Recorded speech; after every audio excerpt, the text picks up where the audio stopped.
Limites dos valores das funções.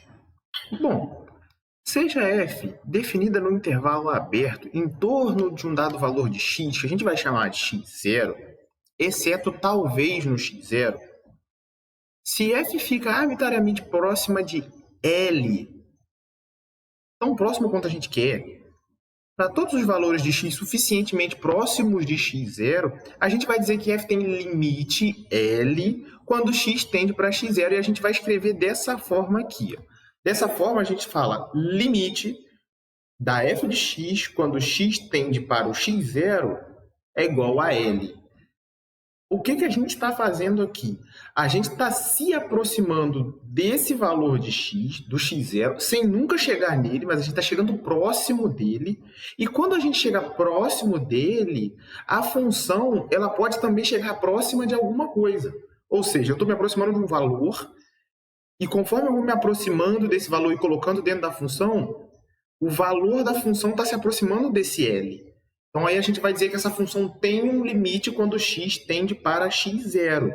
Essa noção ali de próximo, arbitrariamente próximo, né, que está escrito aqui, essas noções elas são meio que subjetivas, né? Ele vai dizer aqui que para um metalúrgico que fabrica pistão, o próximo pode ser centésimos de milímetro. Já para um astrofísico, para um astrônomo, duas galáxias próximas estão a alguns bilhares de anos-luz.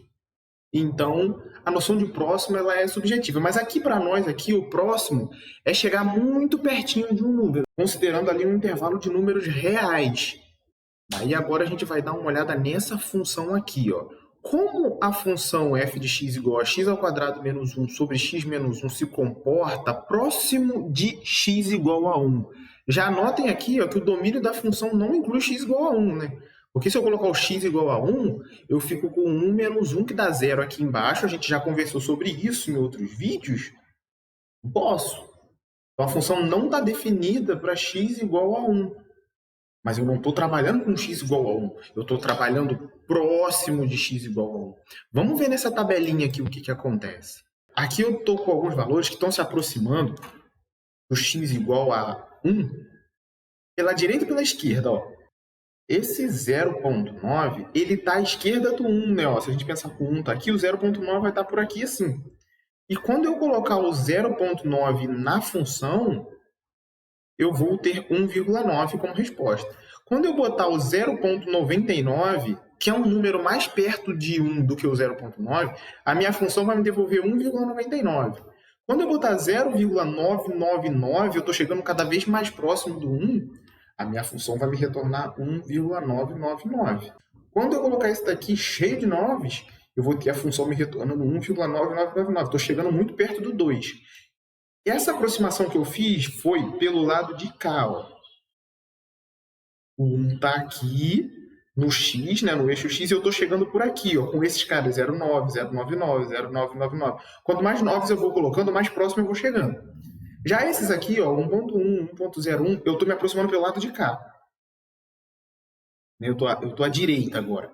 E aí, quando eu coloco 1.1, a função me devolve 2.1. Quando eu boto 1.01, a função me devolve 2.01. Então, ó, quanto mais eu chego próximo de 1, agora pelo lado direito, esse daqui cheio de zeros, mais a função vai se aproximando de 2 também, só que ela vai se aproximando de 2 pelo outro lado. 2.01, depois 2.0001, depois com vários zeros. Então, conforme eu vou me aproximando aqui pela esquerda, com esses caras aqui que tem 0,9, 0,99, a minha função está se aproximando de 2 aqui, ó, por baixo. E quando eu tento pela minha direita, a minha função ela está se aproximando de 2 aqui, ó, por cima no eixo y. Na verdade, o comportamento da função é esse aqui, né?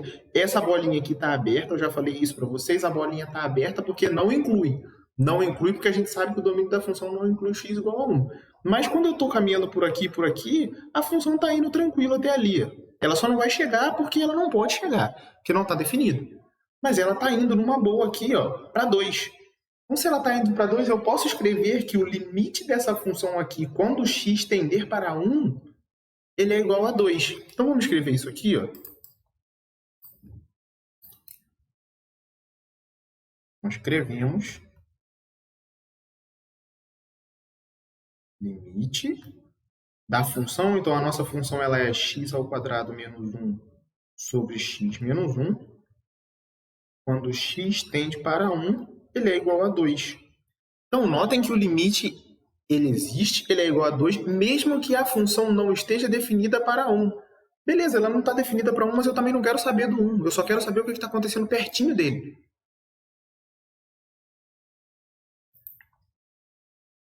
Bom, aqui a gente está vendo, então, que para calcular alguns limites de algumas funções, a gente não precisa necessariamente fazer aquela tabela. Na verdade, mais para frente a gente vai aprender a fazer tudo sem utilizar tabela. Mas, de início, existem algumas funções simples nas quais é bem tranquilo da gente encontrar para onde que a função está indo quando eu tento me aproximar de algum valor de x. Então, a gente vai pegar umas funções bem simplesinhas aqui, ó. Aqui é uma função constante, né? A função f de x igual a 4. Limite de 4 quando x tende para 2 vai dar 4, né? Porque a função é constante. Para qualquer valor, ela é 4. Assim como a de baixo. Ó, limite de 4 quando x tende para menos 13 também dá 4. Vou falar um pouquinho dessa função aqui já já, tá? Limite de x quando x tende para 3 vai dar 3, né? É só você substituir direto aqui. Ó. Pega o 3, coloca aqui no lugar do x. 3. Limite quando x tende para 2, de 5x menos 3. É só a gente substituir o 2 aqui, vai dar 10 menos 3, que dá 7. Isso aqui pode ser feito porque essas funções não têm problemas. Tá? A gente não encontra problema igual a gente encontrou na outra ali de trás, que eu não podia botar o 1 embaixo. Né? Naquela lá eu não poderia substituir desse jeito. Essa daqui eu posso, porque ela não tem problema nenhum. Por exemplo, aqui, ó, o limite de 3x mais 4 sobre x mais 5. Quando x tende para menos 2, põe o menos 2 aqui em cima, põe o menos 2 aqui embaixo. Vai dar menos 6 mais 4, menos 2 mais 5, menos 2 sobre 3.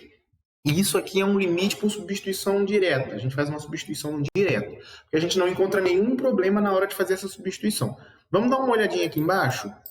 Nesse chamado exemplo 8, só para a gente pegar uma formalidade aqui, por exemplo. Se f é uma função identidade, f de x igual a x, ela estava ali em cima. Então, para cada valor de x0, a gente vai ter que o limite da f de x quando x tender para x0 é o limite de x, quando x tende para x0 vai dar o próprio x0. É o caso da reta identidade, né? Chamada função identidade, f de x igual a x, né? Essa função seria f de x igual a x.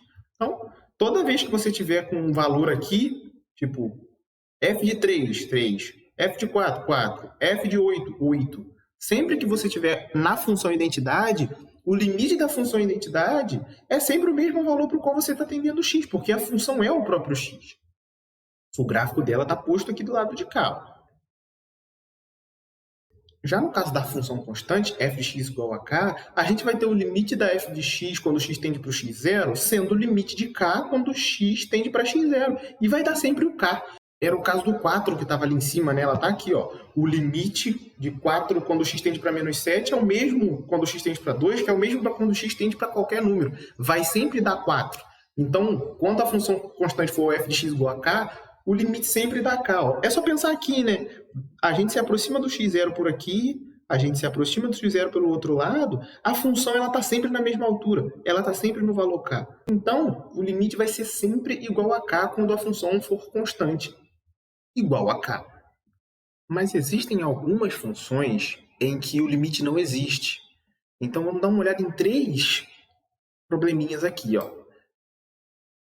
Essa primeira função, o de x, ela é 0 quando x é menor do que 0. Ela é 1 quando x é maior ou igual do que 0. O problema que está acontecendo nessa função, aqui, ó. Quando eu me aproximo de 0 pela esquerda, a minha função está aqui exatamente em cima de onde eu desenhei, está dando 0. Porém, quando eu me aproximo de 0 pela direita aqui, ó, a minha função está lá em cima, está dando 1. Então, pelos dois lados, eu estou tendo valores diferentes. Quando eu me aproximo pelo lado esquerdo, está dando 0. Quando eu me aproximo pelo lado direito, a minha função está lá em cima, está dando 1. Ou seja, os limites que vêm pelos lados diferentes, eles não estão se encontrando. O limite só existe quando estes limites se encontram. É o que a gente chama de limite lateral. Então, o limite de uma função num dado ponto só existe se os limites laterais existirem. A gente vai discutir isso em aulas mais para frente. Por enquanto, a gente fica com essa ideia aqui. Nessa daqui do meio, g de x, ela é definida como 1 sobre x quando x é diferente de zero, e ela é definida por zero quando x é igual a zero. O gráfico fica dessa forma, né? Ela tem um pontinho aqui, porque esse pontinho simboliza esse cara, né? Zero quando x é igual a zero. Porém, tenta se aproximar do zero, você vê. Eu tento me aproximar do zero aqui, e a minha função está indo lá para cima. Eu tento me aproximar do zero aqui, a minha função está indo lá para baixo. Então, não se encontra. Por mais que exista f de zero, o limite não existe, porque quando eu vou trazendo aqui, conforme eu vou vindo para cá, eu vou subindo aqui a função. Eu estou levando os valores de y lá para longe, para números muito grandes. E aqui, quando eu tento me aproximar, eu vou levando os valores de y lá para baixo, para números muito pequenos. Então, esses limites não estão indo se encontrar. Na verdade, eles estão ficando um muito distante do outro. É mais um caso em que o limite não existe. Nessa daqui, ela é zero para x menor ou igual que zero, e ela é seno de 1 sobre x para x maior do que zero, aqui a gente tem um problema. Quando x é menor, ele está vindo por aqui. Tá? Ele está vindo exatamente aqui em cima do eixo x mesmo, está dando zero. Porém, desse lado de cá, quando eu tento me aproximar na função seno de 1 sobre x, quando eu vou aproximando esse x aqui de zero, esse número total aqui, 1 sobre x, vai crescendo muito. Então, eu começo a ter essa oscilação aqui, ela vai começar a oscilar, oscilar, oscilar e oscilar muito. E ela nunca vai parar no lugar certo. Então, por um lado, até estou chegando no zero, mas pelo outro lado, eu estou tendo uma bagunça. Então, essa bagunça aqui não permite eu dizer que quando eu me aproximo do x pela direita, ele também dá zero. Então, esses aqui são 3 exemplos que a gente viu graficamente de limites que não existem. Aqui a gente tem mais um exemplo. Estime o limite dessa função aqui, que é raiz de x ao quadrado mais 100 menos 10 sobre x ao quadrado, quando x tende para zero. Vamos pela tabelinha, né? Colocando x igual a 1 e menos 1, a gente vai obter 0,049876. Colocando x igual a mais ou menos 0,5, e aí já vai dar uma refinada, ó. 0,049969. Se eu colocar x igual a mais e menos 0,1, refinou mais ainda, 0,049999. Então, bom. E aí, ó, mais ou menos 0,01, aí beleza, deu 0,05000. Aqui está parecendo se aproximar de 0,05. Porém, olha o que acontece quando eu olho para esses números aqui, ó. Colocando x igual a mais ou menos 0,0005, eu tenho esse valor. Depois 0,0001, eu já tenho valores muito próximos de zero. Então, esse limite está indo para 0,05, está indo para zero. E aí você vê que estimar o limite por uma tabela, no caso aqui ele até fala fornecidos por computador, por uma tabela, por calculadora, a gente pode começar a criar essas confusões. De fato, esse limite aqui, ó, limite dessa função, x² mais 100 menos 10 dividido por x², quando x tende para zero, ele dá 0,05. Então, no próximo vídeo, a gente vai aprender a calcular alguns limites, incluindo esse daqui, utilizando algumas leis para o cálculo de limite. E aí a gente vai conseguir fazer essas contas sem precisar da utilização de tabela, calculadora, computador, qualquer coisa do tipo. A gente vai fazer algumas manipulações algébricas para a gente conseguir resolver nossos problemas. Até o próximo vídeo.